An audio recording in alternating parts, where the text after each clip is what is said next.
Не стивнуваат реакциите на јавноста по одлуката на владата да го ограничи движењето на граѓаните кои не се имунизирани против COVID-19. Председателката на Сојузот на стопански комори Данела Арсовска преку социјалните мрежи прашува како ќе се воспостави редарска служба во угостителските објекти и според кое овластување некој што не е службено лице ќе ги легитимира граѓаните за да ја утврди веродостојноста на сертификатот за вакцинација.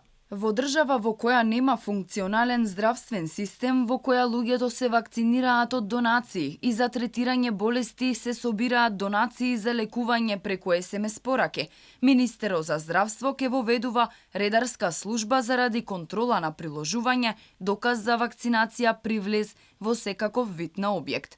Ова ја надмина по иновативност мерката да ве идентификуваат угостителите, дали вие и лицата со кои седите на иста маса сте од исто семејство, која не можеше да се спроведе. Дека мерката нема епидемиолошка логика алармираат и експертите. Професорот Трајковски од Битола во пост насловен како држава навикната на измами.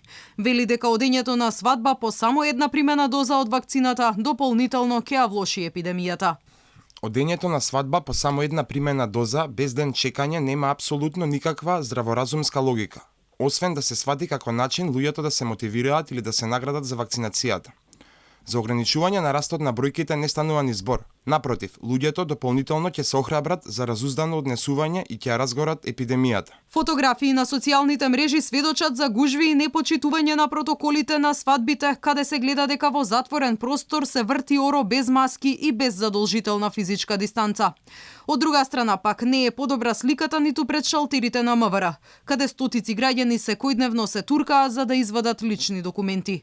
Ваквите фотографии ги загрижија докторите, кои коментираат дека допрва ги чека полни раце работа во ковид центрите.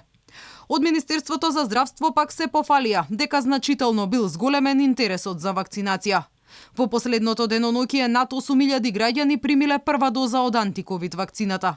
Медиумите пак пренесуваат дека утро во невообичаен метеж имало пред вакциналниот пункт во поликлиниката Јане Сандански, каде голем број граѓани чекале да бидат имунизирани. Инаку в недела на Пладне, пред собранието ќе се одржи протест против најновите мерки на владата.